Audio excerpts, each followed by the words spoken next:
I'm so grateful to have an opportunity to get a scholarship, and I just want to thank them. I'm so grateful for your donation and everything that you've done to help me. The financial burden lifted off my shoulders. Their donation, it's given me an opportunity to achieve my goals, and being able to play basketball at the Division I level and see the world and get an education. It's a blessing. Thank you. Thank you very much. Thank you.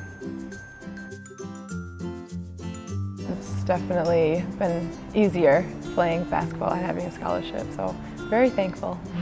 I would want to tell my donor that I am extremely thankful for all their generous contributions, and I hope that they continue to donate to enrich the lives of other students in the future.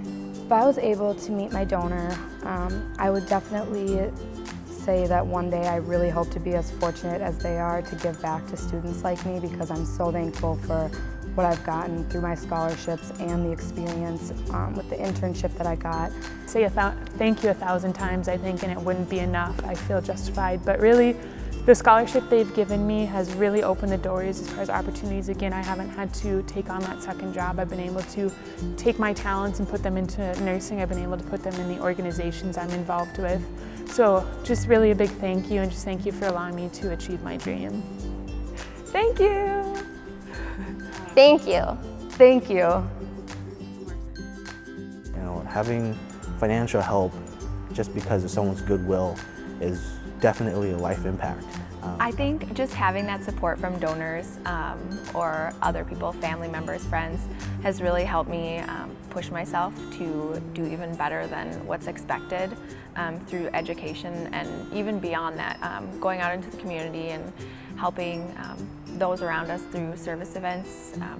Just having that support really helps me kind of push my limits and get out of that box a little bit more.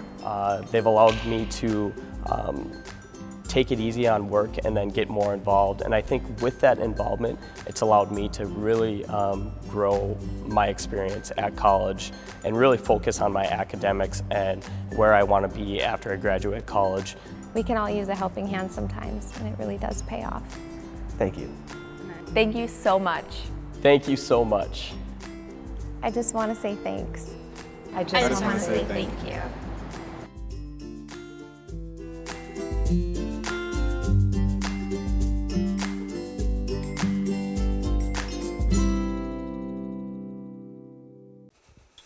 Good afternoon. I am DeAnna Carlson Zink, CEO of the UND Alumni Association and Foundation. Thank you.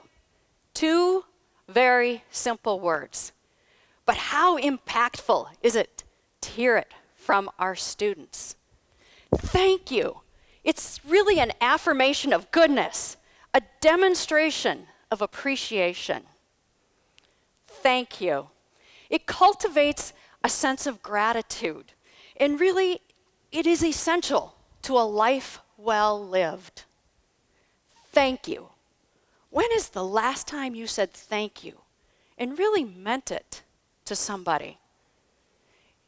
It's natural to show and express appreciation and gratitude.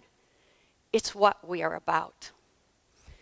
The UND Alumni Association and Foundation actually has 12,070 reasons to say thank you. 12,070, that is the number of donors we had this last fiscal year that ended on June 30th. And those 12,070 individuals gave almost 16,000 gifts that totaled $48.3 million in commitments, which included cash, pledges, bequests, making it the second largest fundraising year we've ever had on behalf of the University of North Dakota. So how was that $48.3 million designated? Well, first of all, $10 million went to student support. $10 million, which included scholarships. There was another $5.5 million earmarked for faculty and academic support. And then we had this $18 million, which we called current use dollars, which means those dollars were available for immediate impact, that under UND's leadership, they could put those gifts to work immediately and have an impact on our students and our faculty. If you would like more details on exactly what else happened during our fiscal year, please go to our website at undalumni.org and you can have the full annual report there. So one way we as a nonprofit foundation measure our worth internally is by the size of our endowment. And this year, our combined endowment was over $230 million. So why are those endowments so important? It's a way for individuals to make a gift today that will then be invested and will give off proceeds and payouts for years to come to go for the purpose that you designated. In other words, an endowment is a way for you to impact students and faculty today, tomorrow, well into the future. So my husband Wayne and I established an endowment for a scholarship this past year, for a bank and finance student scholarship. This last October, we had the opportunity to meet our first scholarship student, a young woman from China. And she was so excited to be here.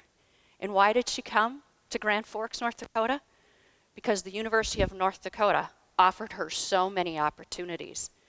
And we heard thank you from her a couple of times. But what was even more impactful was her smile, the passion she already had for the University of North Dakota.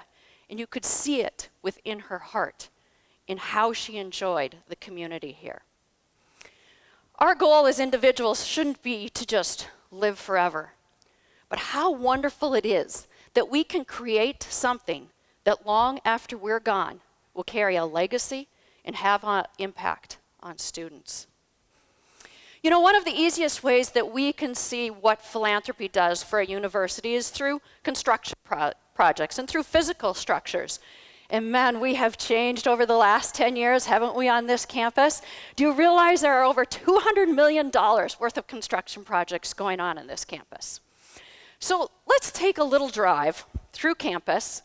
I'm driving, so my husband would say, please make sure you put your seatbelt on. You never know where she's going to go.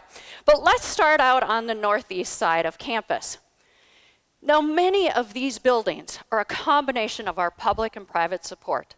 Both are critical to this university. So we start at the School of Medicine and Health Sciences, a gift from the state, $124 million that will help change how we educate our students, help make them better professionals for our state and for our country. So let's get back in our car and we'll go back to the south and let's go see the new High Performance Center.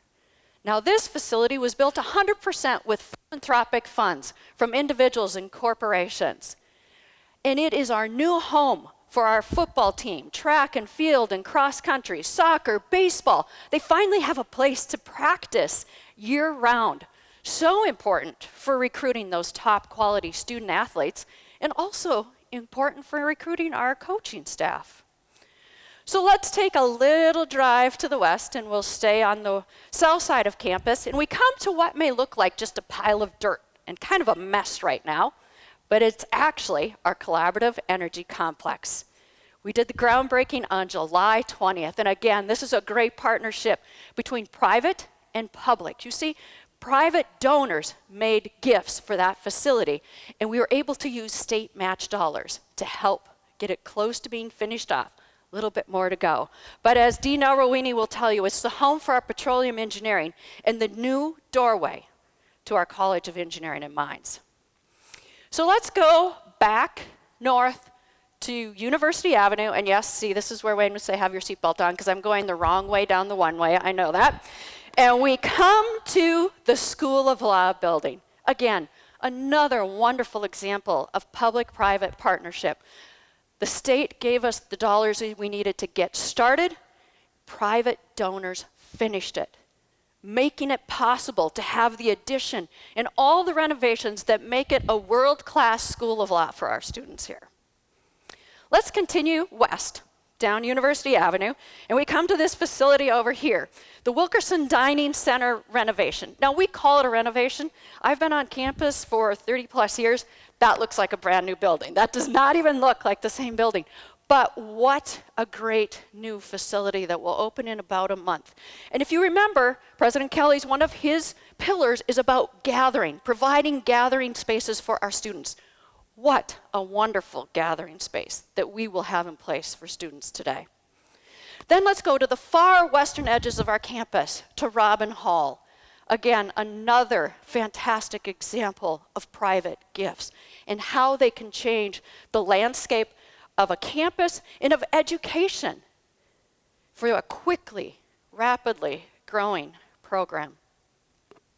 So who benefits from all of these new buildings? Well, you may say sarcastically, the construction companies. I don't know if we have any of them here today, but of course they do. But really it's our faculty and our students most of all. When you have great facilities, you're going to recruit great students and great faculty. Well, let me tell you a little bit about those great students. This last year, the university had the most academically prepared freshman class with a 23.8 ACT and a 3.4 GPA. How many of you could have competed with that? Oh, Peter. Okay, Peter will. Okay. Another key indicator is our freshman to sophomore retention rate. 80% last year. This is up from 75% in 1 year. Pretty amazing. Our goal is to get to a 90% retention rate by 2020.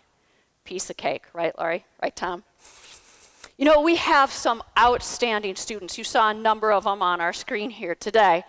And I've got a couple more in the room. I have to look and see. 2 here, let's see if Matt came back. So our student body leadership is phenomenal. Think of leading 15,000 individuals. Really, we have many mayors that don't even lead cities in North Dakota of this size. But we have, I know for sure Taylor's here, Taylor Nelson, who is the vice president of the student body from Stillwater, Minnesota, and Blake Andert, who's one of the chief of staffs from Eagan, Minnesota. And I'm not sure if Matt is here yet, but he's going to be on his way if he's not. Matt Kopp is from Jamestown, North Dakota. Please stand so we can thank you for the leadership you provide to our student body.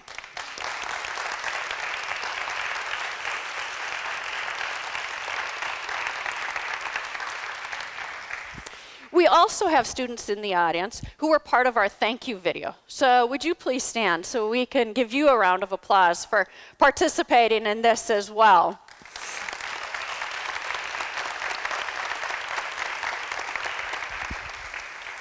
I'm going to expand a little bit about and talk about the greatness of our student bodies, and I'm going to only focus on 3. I wish I could focus on more. But let's take 3 individuals from that student thank you video and tell you a little bit more about their background. The first one is Landon. Landon, who just stood up. Landon Bale. Landon Bale's from Minot, North Dakota, and he was what we called one of our legacy students. So he had family members that came before him. Now Landon, when he came to UND, he decided he was going to get engaged right away. He was going to be very involved, so he joined student ambassadors. He was part of student government. He was part of Greek life. He joined the Dakota Venture Group. He did everything he possibly could.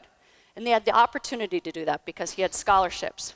He could jump in and enjoy his college life. You may also recognize him as the PA announcer at the hockey games at the Ralph, and he did a fantastic job with our pep rally for our 1,500 plus students that we had on Sunday night at Memorial Field. So Landon wants to get into the entertainment industry, and he wants to own his own business one day. And he said he's learned a lot from his donors, who he's had a chance to meet, and I know they've learned from him. And they have become mentors for him, alumni mentors. But he said the one thing that he has learned the most is that someday he too wants to leave a legacy at the University of North Dakota. And he is going to do that by providing a scholarship for some other student in his own name. And then there's Bree Schuler, who's from Woodbury, Minnesota. She graduated with a degree in nursing. Now, she told us that she fell in love with the University of North Dakota the first time she set foot on this campus. And even though she's an alum now, she still calls this place her home. Now, Bree came to UND because she wanted to be a nurse. Not just a nurse. She wanted to be a great nurse. Now, we probably have all had experiences ourselves or through our family members on how important those great nurses are to our health care. And she was able to focus on her studies and get that hands-on experience and really get involved with college life because of her scholarship. And she got a great education. And she is a great individual and a great nurse. Bree tells us that the support system at UND meant everything to her. The people around you here in this room, her family, her friends that she met here, and the anonymous support from her donor. And then there's Kennedy Doan. Now, I don't think Kennedy stood up. Kennedy is quite a story. Kennedy is a commercial aviation pilot from Renton, Washington. Kennedy had a dream. He had a dream to be a pilot. But he came from a family of very, very modest means. And his family is a Vietnamese-American family. Now, it's culturally tradition that Vietnamese do not go far away from their family. They don't leave home. But Kennedy wanted to follow this dream of being a pilot. And his parents were worried how they could help him accomplish this. So Kennedy thought, I'm going to stay home, I'm going to work for a couple years, I'm going to build up my funds, and then I'm going to go. Kennedy's mother, against tradition, said, no, you're going to go to UND now. You're going to go now. And so he did. He was the first person in his family to leave the state or to go to a 4-year university. Kennedy is among the 30% of our student population that are first-generation students. I'm going to repeat that again, because there's 15,000 students on this campus. 30% of them are still first-generation students. It's surprising.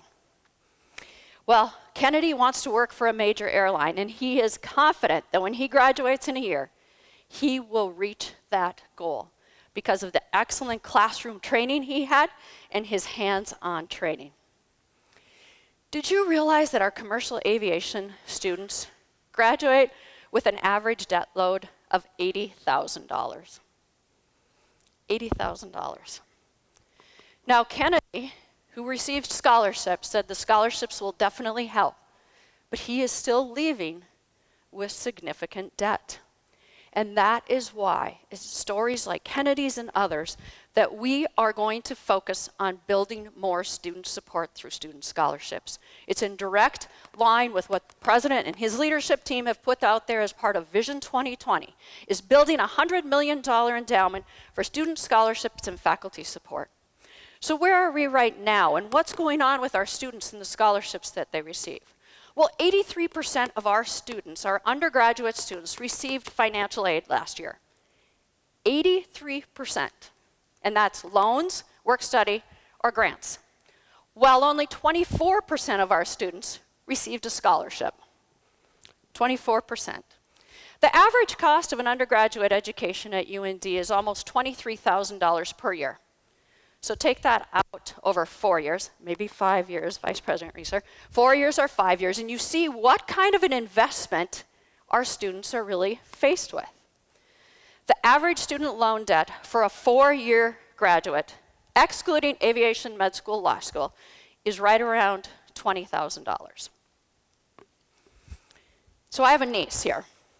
Actually, we have 6 family members who are here, but I have a niece who's going to be graduating in December in social work. Now, my niece is part of that 30%.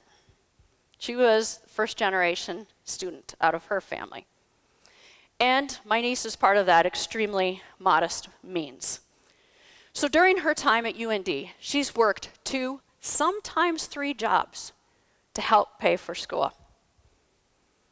There are very, very few scholarships in social work. And what a critical program. Thank you, Dean Rowe. What a critical program to help care for our society. Now, we are so proud of her. And she's worked hard.